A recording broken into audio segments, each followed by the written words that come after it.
Sir, first of all welcome and thank you so much for joining us. आपने अपना Hi एक Sahil, thank hello you sir, how so are you? much.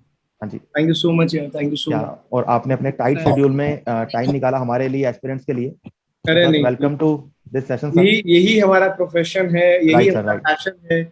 हमारा time अगर बच्चों के लिए थोड़ा सा भी डिफरेंस ले आए तो आई थिंक जिंदगी सफल मैं मानता हूँ इसे। आज के सेशन में हम ट्राई करेंगे बच्चों के लिए कि जो 35 डेज रह गए हैं, and we all know it's a most crucial days in UPSC aspirant life. तो सर हम ट्राई करेंगे आपके साथ, आपकी एक्सपर्टीज को यूज करने का हम ट्राई करेंगे आज कि आप लास्ट 35 डेज में बच्चों को ये बताएं कि इन लास्ट डेज में बच्चों को किस तरीके से प्रिपेयर करना चाहिए, क्योंकि अब तो रिवीजन का टाइम है। तो आप प्लीज ये बताइए कि रिवीजन कैसे करनी चाहिए बच्चों को लास्ट 35 डेज में। देखिए, thank you so much first of all Sahil, मेरे को इस वेलकम प्लेटफॉर्म सर। के जरिए एक यहाँ पे एक मौका देने के लिए। जितने भी एस्पिरेंट्स हैं, फ्यूचर ब्यूरोक्रेट्स हैं हमारे, in fact not just right sir. Aspirants, मैं तो पूरा स्ट्रांगली बिलीव करता हूँ कि हर बच्चा एक बहुत ही कुशल जो है बनेगा ब्यूरोक्रेट।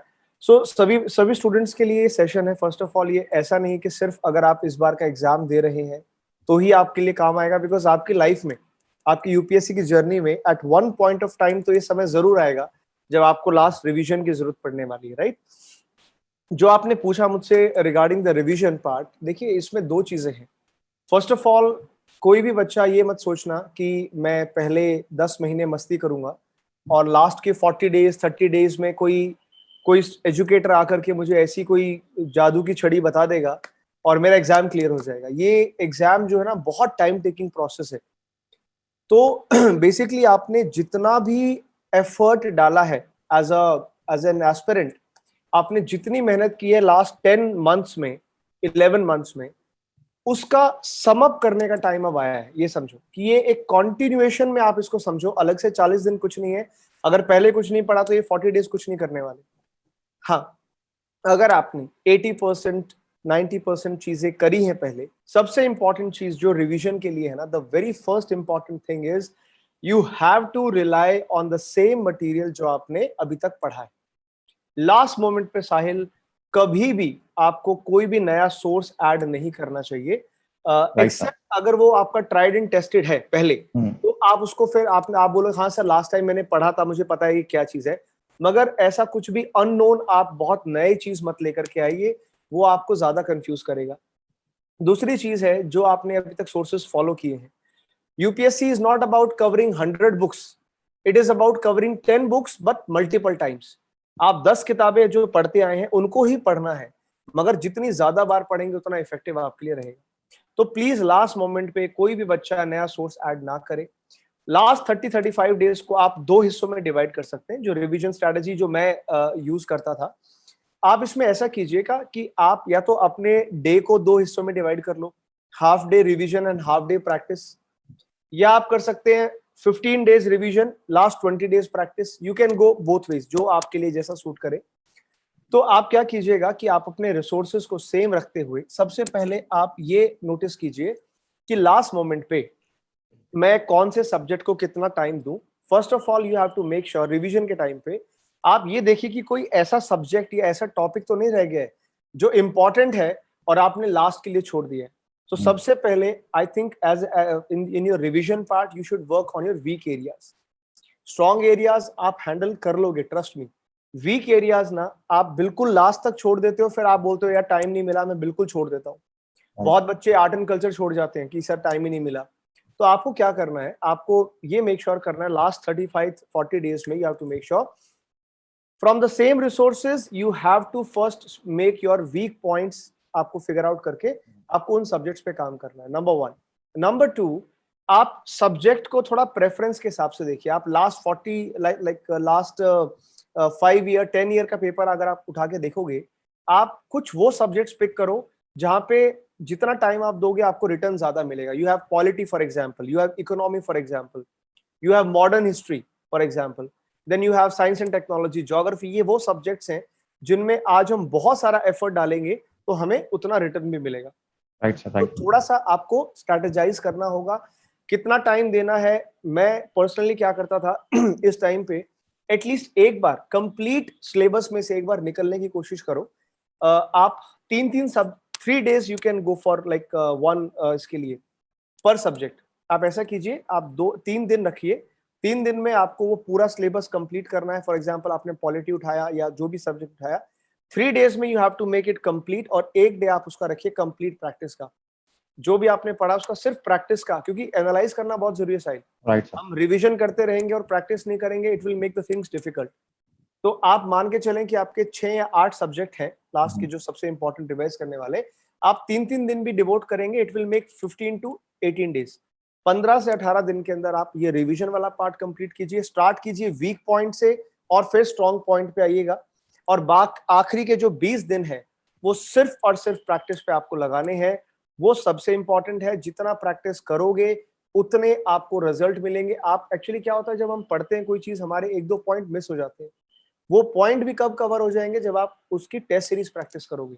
जो स्मॉल स्मॉल फैक्ट्स होते हैं, छोटे छोटे फैक्ट्स होते हैं ना, वो हमसे नॉर्मली मिस हो जाते हैं।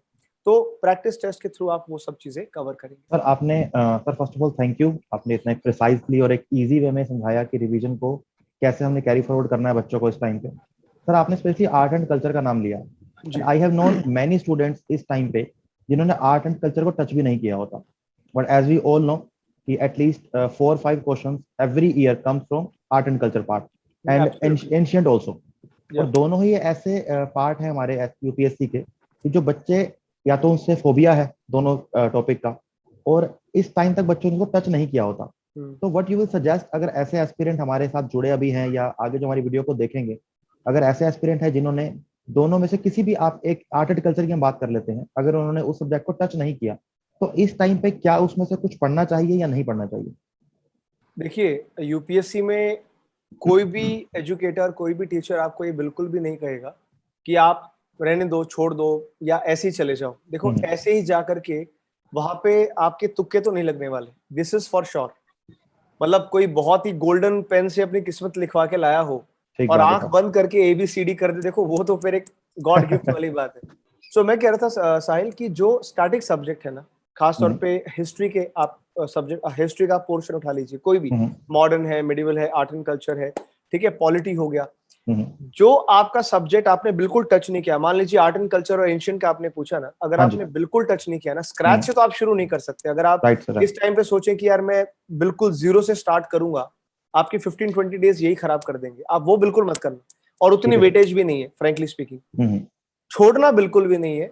So what you can do, personally मैं सजेस्ट करूंगा ऐसे टाइम पे, अगर आपकी किसी भी सब्जेक्ट में आप फंसे हो कि सर पूरा करने का टाइम नहीं है, मैं क्या करूं, छोड़ना बिल्कुल नहीं है। सबसे अच्छा तरीका है आप प्रीवियस ईयर क्वेश्चन उठाओ, पिछले 10 साल के, 15 साल के, 20 साल के, जितने आप कर सकते हो, यू मस्ट सॉल्व। उससे 2 फायदे होंगे आपको। Number 1, you will get to know कि यार ये वाला जो टॉपिक है ना, ये बार बार आ रहा है, एक ट्रेंड हो जाता है। जैसे मान लीजिए भक्ति, भाई भक्ति मूवमेंट पे क्वेश्चन आएगा, बुद्धिज्म जैनिज्म पे क्वेश्चन आएगा, टेम्पल आर्ट फॉर्म पे क्वेश्चन आएगा। तो आप क्या कर सकते हैं, एटलीस्ट आपको एक ट्रेंड पकड़ में आ जाएगा। 15-20 साल के आप सॉल्व करेंगे ना, एटलीस्ट उन्हीं में से, क्योंकि आपने सॉल्व किया होगा, उनकी एक्सप्लेनेशन भी पढ़ी होगी। एक्सप्लेनेशन पढ़ने का मतलब ही है आपने वो टॉपिक प्रिपेयर कर लिया in a reverse order. So I would suggest कि अगर कोई ऐसा पार्ट रह गया है तो कम से कम 15-20 साल के प्रीवियस ईयर क्वेश्चन आप जरूर सॉल्व करें, जिससे आपको समझ में आएगा कि यूपीएससी क्या क्या चीजें ज्यादा पूछ रहा है। और अगर टाइम मिल जाए तो एटलीस्ट वो टॉपिक्स आप फिर अच्छे से प्रिपेयर कर सकते हैं। अगर नहीं भी कर पाए तो कम से कम प्रीवियस ईयर सॉल्व करके आपके अंदर इतना कॉन्फिडेंस होगा कि आप बिल्कुल जीरो पे नहीं खड़े होंगे। जीरो नहीं, राइट। 50-60% आप एक्यूरेट वहां पे कर सकते हैं सॉल्व। और हाँ, जो ये ऐसे सब्जेक्ट्स है ना, वही सॉल्व करना क्वेश्चन जिन पे पूरा कॉन्फिडेंस है। अगर आपने आधा अधूरा कोई सब्जेक्ट प्रिपेयर किया, सोचो कि मैं वहीं पे गेस वर्क करूंगा, तो प्लीज यार नेगेटिव, अगर पॉजिटिव नहीं ला सकते ना, तो नेगेटिव मार्किंग मत करके आना एटलीस्ट, वो आपको बहुत नुकसान दे देगी फिर। Right sir, right. तो आपने सर ऐसे सब्जेक्ट के लिए, टॉपिक के लिए, आई थिंक ये सिर्फ बच्चों को जो मैं दोबारा बताना चाहूंगा कि चाहे वो आर्ट एंड कल्चर हो या एंशिएंट हो या कोई और भी आपका सब्जेक्ट है जो आप टच नहीं किया है अभी तक, तो आपने स्क्रैच से नहीं स्टार्ट करना। प्रीवियस ईयर जो पेपर है 10 ईयर्स के, 12 ईयर्स के, ट्राई करो कवर करने का। और जो टॉपिक आपको लगता है कि बार बार रिपीट हो रहा है, उसको एक बार आप देख लो, एक बार गो थ्रू हो जाओ टॉपिक से, जिससे कि अगर क्वेश्चन आता है तो आप उसको क्लियर कर पाओ। Sir thank you so much sir. तो सर इस टाइम पे बच्चों को ये भी रहता है माइंड में कि हमने इतने टाइम तक पढ़ाई करी है, 8 मंथ 9 मंथ, तो प्रैक्टिस कैसे की जाए।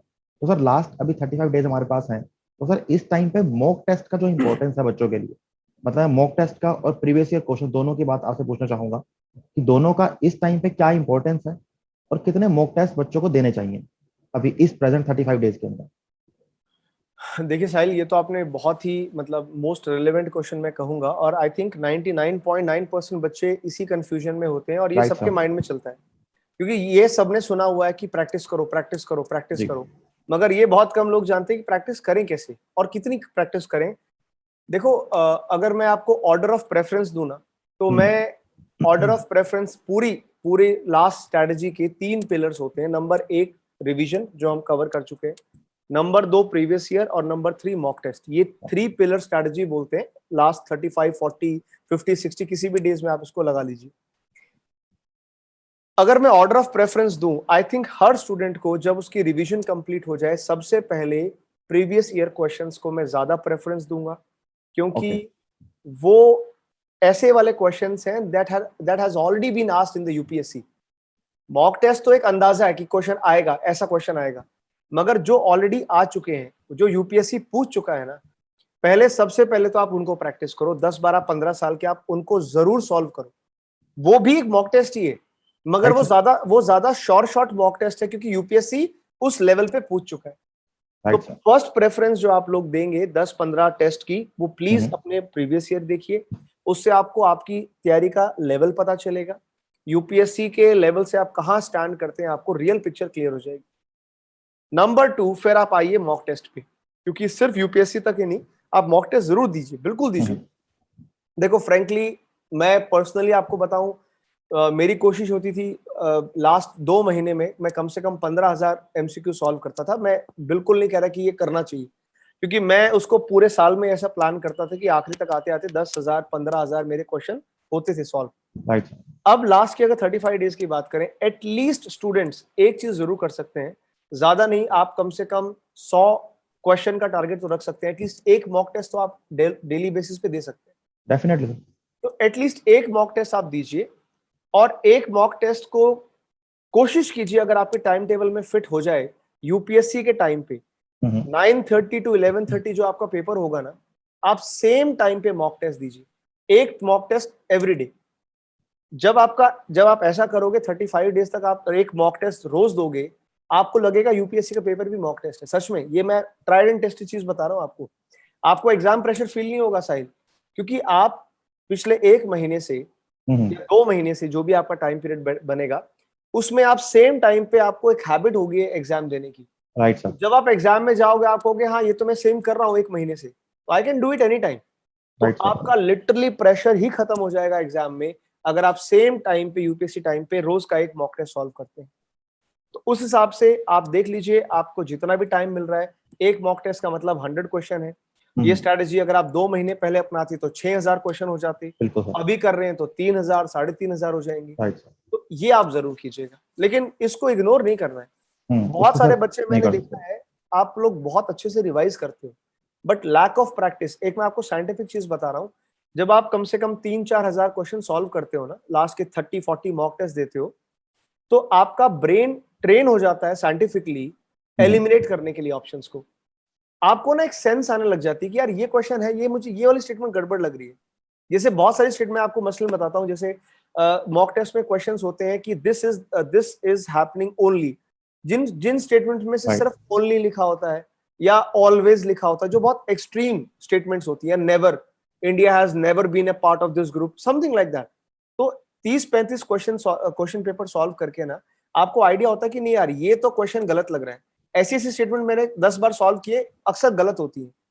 तो आपकी अगर प्रैक्टिस है, तो सच में थोड़ा बहुत अगर आप गेस वर्क करोगे ना, तो वहां पे भी आपको बहुत बेनिफिट होगा। आपकी एक बोलते हैं ना कि सिक्स सेंस, आपकी सिक्स सेंस खुल जाती है इतने क्वेश्चन सॉल्व करके। एग्जाम में आप उस चीज को यूटिलाइज कर सकते हो। तो right sir. Never ever ignore these things. तो sir thank you so much sir. और हमने अभी रिवीजन की बात कर ली है, हमने टेस्ट सीरीज की बात कर ली है, हमने जी। प्रीवियस ईयर क्वेश्चन की बात कर ली है। और I think as you suggested, अगर और इस एक टाइम एक पे। एक और छोटी श्योर सी सर, चीज श्योर। मैं ऐड ऑन प्लीज करना सर। चाहता हूँ। प्लीज इस लास्ट टाइम पे बहुत बहुत हजारों हजार रुपए मत खर्च करना टेस्ट सीरीज पे। बहुत अच्छे रिसोर्सेज भी अवेलेबल हैं दोस्तों, उनके बारे में खैर हम बाद में बात कर लेंगे। मगर लास्ट टाइम पे बच्चे ना प्रेशर में आके साहिल बहुत महंगी महंगी बहुत टेस्ट बहुत। सीरीज खरीदते हैं। बहुत हार्ड अर्न मनी है तुम लोगों का यस। यार, ठीक है, अभी लास्ट टाइम पे कोई सजेस्ट कर दे कि यार वो वाली टेस्ट सीरीज खरीद लो, आप वही चीजें परचेज करें लास्ट टाइम पे जो फिजिबली आप पूरा कर सके। कोई आपको बोले यार ये ले ले 10,000 क्वेश्चन सॉल्व कर ले, 10,000 कोई कैसे सॉल्व करोगे 10,000 क्वेश्चन, राइट? तो please invest your money very wisely in the last moment, वही चीजें खरीदें जो आप प्रैक्टिकली पढ़ पाए, so don't right waste. Sir, right. और आई थिंक अगर कोई एस्पिरेंट अभी रिवाइज अच्छे से करता है और प्रीवियस ईयर को मिला के एंड मॉक टेस्ट को मिला के अगर कोई 5,000 क्वेश्चन मुझे लगता है कि अगर सोल्व कर ले एटलीस्ट, तो काफी हाँ, ब्राइट चांसेस है सर पेपर को क्लियर करने के। एब्सोल्युटली साहिल, एब्सोल्युटली, क्योंकि अल्टीमेटली सॉल्व तो 100 क्वेश्चन ही करने। Yes sir, definitely. मतलब सोचिए आपने अपनी तैयारी जो है 100 क्वेश्चन के लिए आपने 50,000 गुना, राइट 5,000 राइट, गुना, 5,000 गुना 5,000 सर कर। गुना आपने तैयार करके गए हो। Anything which is more then 3,000 is good. 3,000 good, minimum target होना चाहिए, anything right more than that is a blessing. Right sir, right. और सर जो मेरा एक्सपीरियंस सर इस पूरी यूपीएससी की फील्ड में, after certain period of time आपको ये समझ आना स्टार्ट हो जाता है कि जैसे हम साइंस एंड टेक की बात करते हैं, तो अगर कोई साइंस एंड टेक से क्वेश्चन अप्लाइड टेक्नोलॉजी का आता है, तो मुझे लगता है कि मोस्टली सारी स्टेटमेंट ठीक होती हैं, हाँ बिल्कुल है। क्योंकि अप्लाइड को लेके वो क्वेश्चन ऐसा पुटअप करते हैं कि सारी स्टेटमेंट ठीक होंगी। और बच्चों को वहां पे आई थिंक प्रिपरेशन के साथ साथ अगर वो टेस्ट सीरीज दे रहे हैं तभी वो चीज समझ भी आएगी कि हमने कैसे आंसर करना है उसका। देखिए यूपीएससी के बारे में ना एक बहुत फेमस स्टेटमेंट है सही सर। कि यूपीएससी के क्वेश्चन मुश्किल नहीं होते, यूपीएससी के ऑप्शन मुश्किल होते हैं। Right sir, definite. आप देखिए, बिल्कुल ठीक है सर। आप क्वेश्चन पढ़ोगे ना, आप कहोगे अरे भाई ये तो पढ़ा है, ये मुझे आता पढ़ा। है। मगर जब आप उसके ऑप्शन देखोगे, आपको जब कंफ्यूजन स्टार्ट होता है कि नहीं ये ठीक वाला ठीक है ठीक। कि नहीं है। तो यूपीएससी के क्वेश्चन डिफिकल्ट नहीं होते, ऑप्शन डिफिकल्ट ऑप्शन होते हैं, डिफिकल्ट और होता वो आप कैसे रिजॉल्व कर पाएंगे है। जब आपने प्रैक्टिस करी होगी। बिल्कुल ठीक है सर, बिल्कुल ठीक। ठीक है, बिना नेट प्रैक्टिस करे अगर आप हम्म। सीधा मैदान में उतर जाओ तो बहुत चांसेस हैं कि आप बहुत कम स्कोर पे आउट हो सकते हो, क्योंकि आप ओवर कॉन्फिडेंट हो गए ना फिर राइट सर, राइट। तो लास्ट मोमेंट तक भी आप अपने आप को बिल्कुल ओवर कॉन्फिडेंस से बचाना बहुत जरूरी है साहिल इस टाइम पे।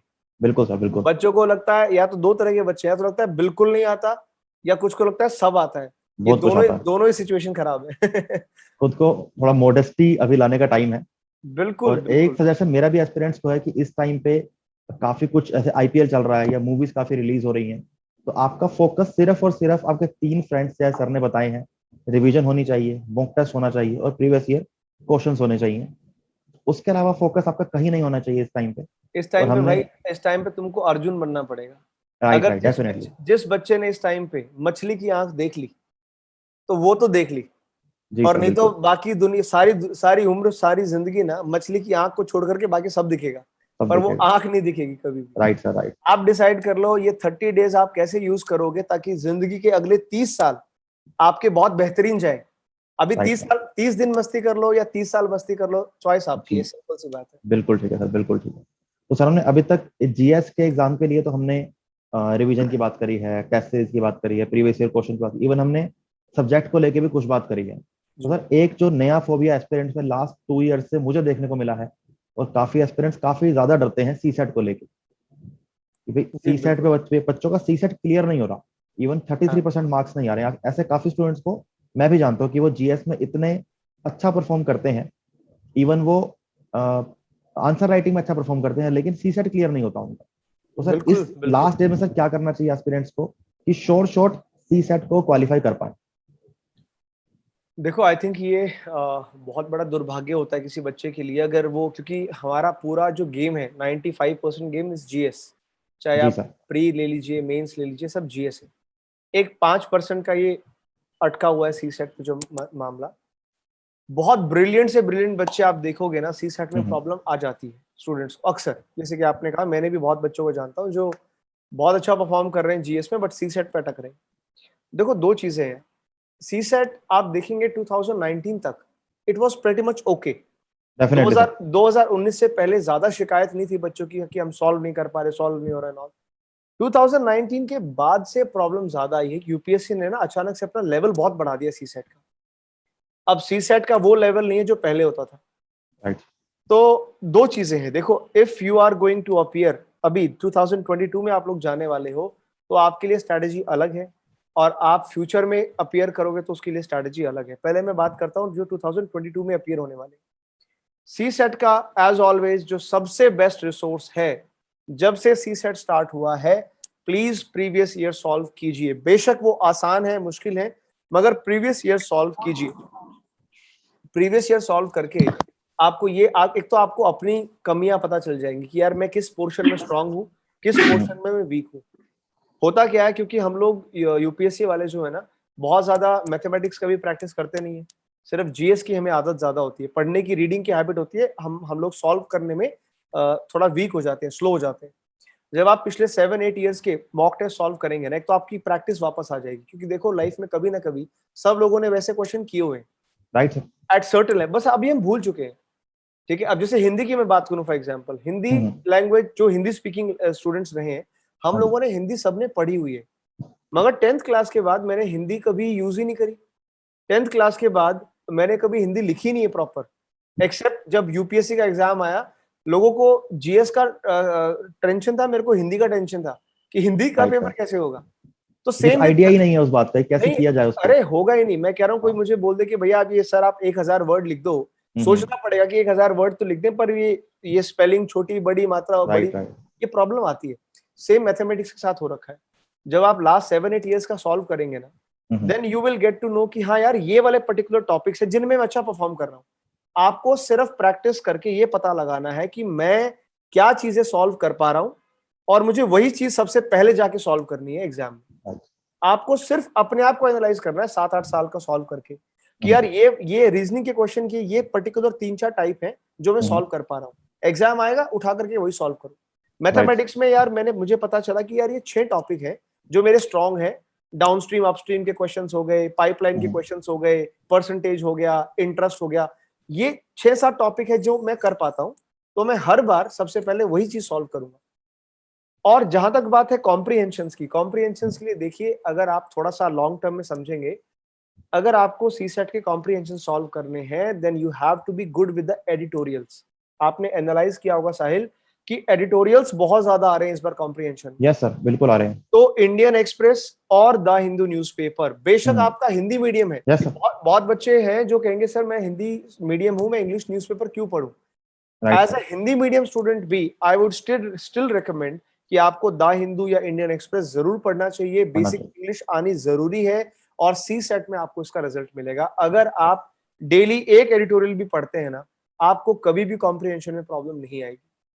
Right sir. ट्राई कीजिए, अपना एडिटोरियल रीडिंग पार्ट स्ट्रॉन्ग करें, और पिछले साल के मॉक टेस्ट वगैरह सॉल्व करके आप ये पता लगा लो कि क्या क्या पोर्शन सॉल्व करके मैं 67 मार्क्स ला पा रहा हूँ। राइट। डायरेक्टली एग्जाम में नहीं होगा, अगर बिना प्रैक्टिस किए गए तो एग्जाम में पता ही नहीं चलेगा कि सॉल्व क्या करूं और क्या चीज को छोड़ दूं। जो क्वेश्चन तुमसे एक बार भी सॉल्व नहीं हो रहा ना, वो होगा भी नहीं एग्जाम में भी सॉल्व नहीं होगा। तो उस पे एग्जाम में टाइम वेस्ट नहीं करना है। ऐसे होते हैं बहुत सारे ठीक है। टॉपिक्स होते हैं साहिल, जो हमें नहीं समझ में आते, हाँ जी। तो हमें एग्जाम में, और वो एग्जाम में आएंगे सिर्फ आपका टाइम वेस्ट करने के लिए। तो सी सेट में भैया ये पता लगाओ कि किस पोर्शन में मैं क्या सॉल्व करके अल्टीमेटली मैं लेकर के आता हूँ 67 मार्क्स। मतलब 67 कट टू कट मत रखना, 80-90 का टारगेट रखना जब राइट सर, कट राइट। के आएंगे, क्योंकि यहाँ नेगेटिव मार्किंग भी ज्यादा है। जी। और अगर एग्जाम में लगे कि हाँ मैंने सेफ स्कोर कर लिया, 80 मार्क्स का मेरा हो गया है, 90 मार्क्स का हो गया है, तो प्लीज फिर अननेसेसरी अक्कड़ बक्कड़ करके और अपना मार्क्स मत कम करवाना, मार्क्स गिराना। ठीक। बिकॉज उसमें बच्चे लास्ट में ओवर कॉन्फिडेंस में आकर के नेगेटिव 2-4 मार्क कर देते हैं। सी सेट में नेगेटिव मार्किंग भी ज्यादा है, ज्यादा है। -0.83 मार्क्स करते हैं।